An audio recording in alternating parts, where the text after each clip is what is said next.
Alam niyo naman pag Thursday, lalong-lalo na sa aking mga viewers, yung mga nagmamahalang Manila Bay po, tuwing Thursday ay sarado po ito dahil sa maintenance day at ito yung ginagawa po nila. So dahil nga po ay umuumbok, tumataas yung dolomite sand, so kailangan patagin. Walang dolomite sand na panibagong tambak, kundi ito ay pinapatag lang po tuwing Thursday. At yung makinarya naman na maliit, yun din po ang naghahagod.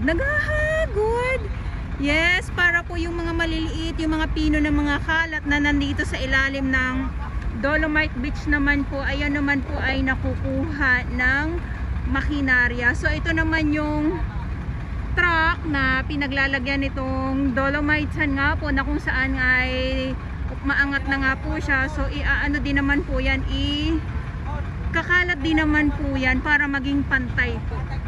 Okay?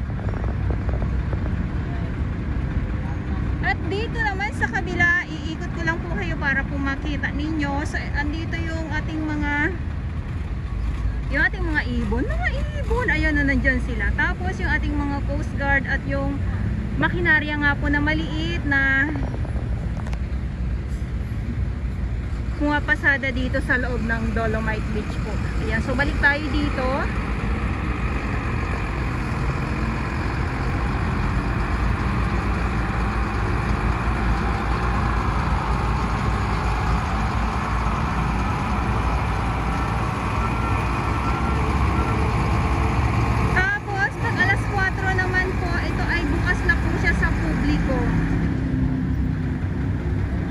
Buksan naman po kasi nung nakarang Thursday ganun din naman po.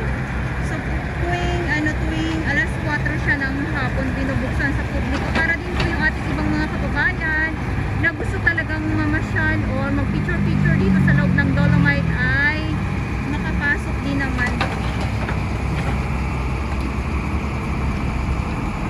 So maraming salamat sa ating mga Manila Bay Warriors, Estero Rangers ng DENR, MMDA, DPS Mandaragat na nandito araw-araw, mulan uminit, bumagyo, sila yung nandito po. At syempre sa ating mga security guard at sa ating mga kapulisan po na patuloy pong nagbabantay. So maraming salamat. At syempre sa ating mga volunteers, ayan, binuhos na itong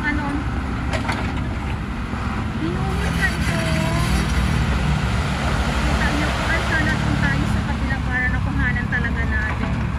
Binuhos na din itong dolomite sand yung nandito. So pag napantay na po yan ng gusto, mas lalong maganda po siya tingnan.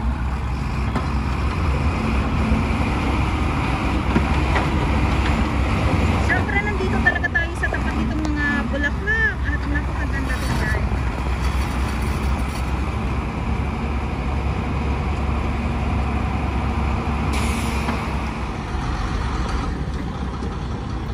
Maganda to pag yung tuloy-tuloy talaga. Ayun o, kung mapapansin nyo po yung pag-umbok nga po nitong dolomite sand. Kasi yung kumbaga ay talagang naghalo na ng husto yung dolomite sand sa gray sand at ang ating mga coast guard. Ayan, so may dito may gawa din sila dito sa kabilang side.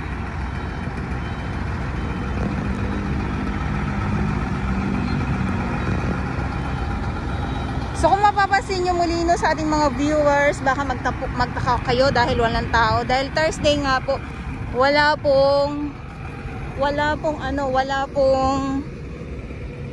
namamasyal dito sa ngayon, gawa ng sarado po pag Thursday itong Dolomite Beach po. Pero sa hapon, alas 4 ay binubuksan na din po ito sa publiko. So mabalik tayo dito sa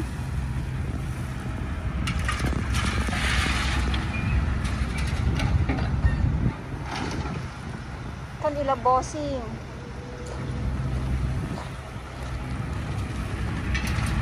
Ang linis ng ang linis ng dalampasigan.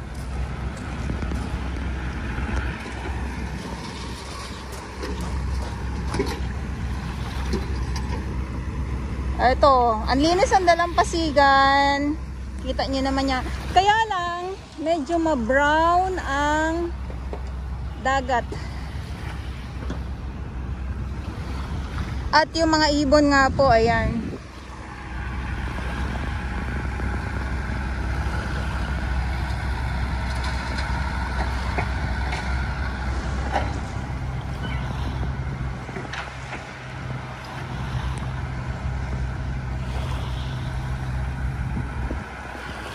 Dito tayo i-zoom ko lang po yung yung ating camera para makita nyo po, no?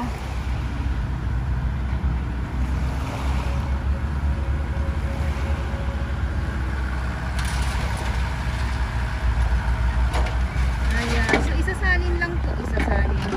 I mean, ilalagay lang po itong dolomite sand dito sa truck.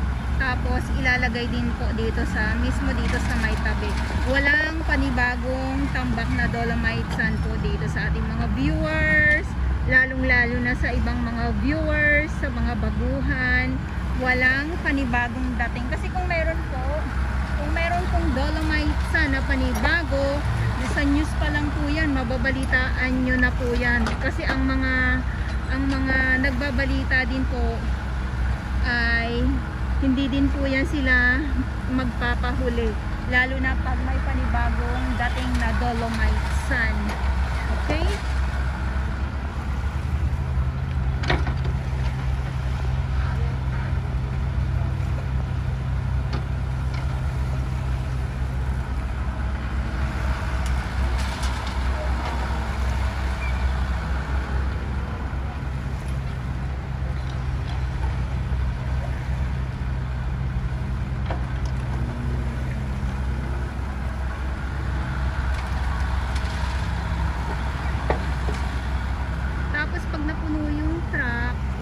Kita nyo naman yung nandito sa dalampasigan. Diyan ibubuhos po yan.